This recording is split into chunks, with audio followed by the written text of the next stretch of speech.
tinggal hitung aja buat. Ente pernah ngasih pulus buat aneh, tinggal hitung aja, ntar gue bayar. Sampaikan sama dia. Ada polemik lama yang diangkat. Polemik lama yang sebetulnya sudah selesai, teman-teman. Polemik lama dicari-cari mana kesalahan saya untuk mau dijatuhkan saya, baik dalam dunia maya. Itu yang ngikut-ngikut Gus Fuad, gua simak dari mulai ba'da subuh sampai sholat isya, nggak ada yang sholat itu, tuan-tuan. Baca Quran aja nggak ada yang... Katanya pengikut orang benar itu baca Quran aja nggak ada yang bisa. Tuh, coba buktiin lah, buktiin. Gue pengen tahu. Termasuk yang bikin YouTuber itu gayanya doang sebatul itu. Jangan colek saya, ya. Jadi kalau kau nyolek saya berarti cari masalah sama saya, ya. Gitu. Jadi nyolek saya ingatkan. Ya ini saya masih belum marah seutuhnya, masih bisa islah, ya. Jadi kalau kita berjuang harus hargai teman-teman perbedaan dalam suatu masalah itu pasti dari zaman Nabi ada perbedaan kakang Fuad, ada yang lain, nggak bisa Anda memaksakan saya harus sesuai dengan otak sampean, nggak bisa, nggak mampu menjatuhkan hujah saya, ujung-ujungnya purik. Dan mereka itu bilang timnya Kiai Imad, gitu. Dan saya dibikin judul Said Qori atau Teguh Qori dikeluarkan dari timnya Kiai Imad. Nanti saya akan tanya sama Kiai Imad, benar apa enggak? Kalau benar saya terus terang aja, ini nggak ada urusan tim. Wong Kiai Imad ngomong sendiri, saya ngomong sendiri di media tentang masalah nasab. Kebetulan cocok satu pendapat, yaitu kita bahas. Dan kebetulan kita disatukan sama Allah untuk dalam satu wadah. Gitu loh. Nah saya Tahadus bin Nikmat bergabung dengan wadah Laskar Sabilillah yang darinya NKRI, Laskar NKRI. Nah di Laskar NKRI saya keluar, ya Gus Fuad keluar bikin Laskar sendiri, namanya Laskar Nusantara kalau nggak salah. Itu. Nah Laskar Nusantara itu tidak pandang agama, mau Kristen, mau Hindu, mau Buddha, masuklah di Laskar itu. Bagi saya la ikrah fiddin, tidak ada masalah. Tapi kalau Laskar Sabilillah misinya lain dengan misi itu. Jadi jangan Kiai Fuad pingin menguasai seluruh laskar di Indonesia supaya tunduk patuh sama perintah dia. Itu. Seperti itu teman-teman. Banyak yang clash sebetulnya kalau kita membongkar, ya. Ya ke suatu rapat di Demak dibilang dia nggak hadir, katanya apa itu kesultanan sultan apa itu palsu lah, macam-macam lah. Ini teman-teman Bani Alawi, ya, semua saya informasikan kepada kalian semua. Tantang aja tes DNA, tapi jangan Bani Alawi yang tes DNA. Semua yang ngaku-ngaku juriyatnya Sunan Ampel, Sunan Derajat, semua ajak tes DNA, ya. Aja tes DNA itu semua. Saya aja tes DNA biar ketahuan semua. Gitu loh. Nanti ujung-ujungnya pada kuat nggak sama tes DNA? Ya. Ya sekarang orang itu menyatakan untuk agar Mbak Alawi tes DNA. Ya itu si Fuad udah tes DNA, upload grupnya apa itu coba tanya. Nggak berani dia buka. Gitu loh. Nggak berani dia buka udah berapa bulan.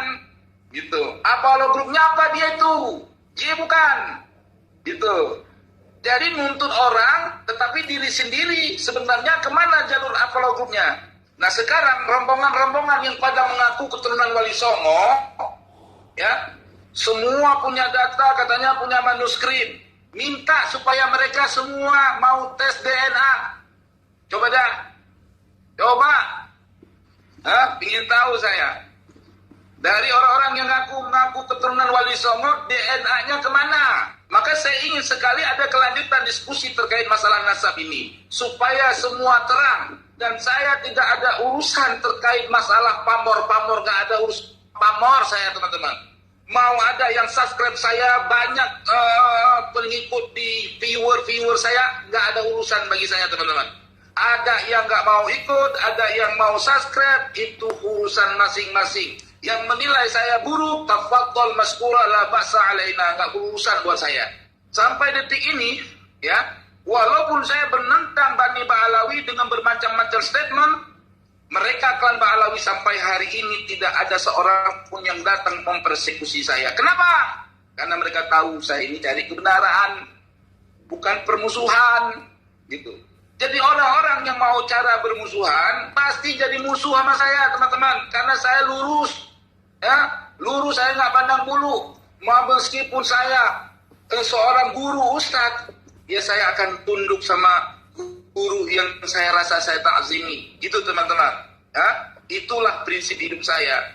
Karena kami orang Aceh itu nggak pernah mau tunduk kepada kebatilan. Kalau tampak salah ya salah, teman-teman. Kalau betul ya betul. Nggak ada istilah memframing segala macam. Gus Fuad itu menceritakan kalau dia itu di masa kecilnya berjumpa dengan Nabi Muhammad SAW dalam setiap harinya. Ketika ada orang bertanya sesuatu, dia berkalam-kalam sama Nabi Muhammad. Apa sih kita? Itu gara-gara itu juga hati saya menolak. Cerita dongeng sebelum tidur dari mana lagi ini? Gitu teman-teman. Karena kalau mau menceritakan masalah ketemu Nabi, itu harus ada buktinya apa buktinya? Ya, kalau saya mau ceritakan ketemu Nabi sah-sah aja saya bisa teman-teman semua. Tapi apalah guna? Itu bukan persoalan orang akan melihat siapa kita. Kalau yang ceritakan kalau Syekh Hasyim Asy'ari yang berjumpa dengan Rasulullah, orang bisa mudah untuk percaya. Kenapa orang saleh kok? Orang muttaqin. Ya teman-teman. Ini orang mengaku jumpa sama Nabi. Hal ihwal keadaan dirinya aja rusak. Macam mana kita mau tahu dia mau percaya dia ketemu Nabi di masa kanak-kanaknya? Aduh, ini banyak orang yang sekarang berani-berani ngomong ketemu Nabi biar banyak yang jatuh cinta. Jadi teman-teman, ada beberapa persoalan yang ingin saya sampaikan kepada teman-teman agar teman-teman mengerti. Pertama, bahwa apapun yang terjadi terhadap pindah buat saya tetap dalam barisan Kiai Imad untuk mendukung tesis Kiai Imad supaya mana sahih, mana yang tidak sahih, mana yang rajih dengan mana yang marjuh. Kiai Imad lurus, tapi keadaan ini dimanfaati oleh mereka-mereka yang ingin dapat fulus di balik ini. Ya, hati-hati teman-teman. Ya, kalau kata ulama dalam kitab Ta'limut Ta'lim, cari guru yang benar-benar ahli ilmu. Kalau dia nggak pernah baca kitab, ngajarin kitab, jangan dipercaya dia orang alim, teman-teman. Ya, apalagi omongnya tidak jelas, teman-teman. Sekali dalam sehari 10.000 perubahan. Apa yang kita mau dengar? Teman-temanku yang dirahmati oleh Allah, dimanapun antum berada. Ya, nah saya tadi sudah mengcounter jawaban di balik fitnahan yang diungkapkan atau yang disebarkan oleh YouTuber yang nama YouTube-nya AWK Channel. Dan dia ini bukan YouTuber merdeka, tetapi YouTuber di bawah pesan sponsor. Ya, dia itu anak buahnya Gus Fuad Pleret. Ya, dia dapat gaji teman-teman. Ya, dah berapa tadi gajinya?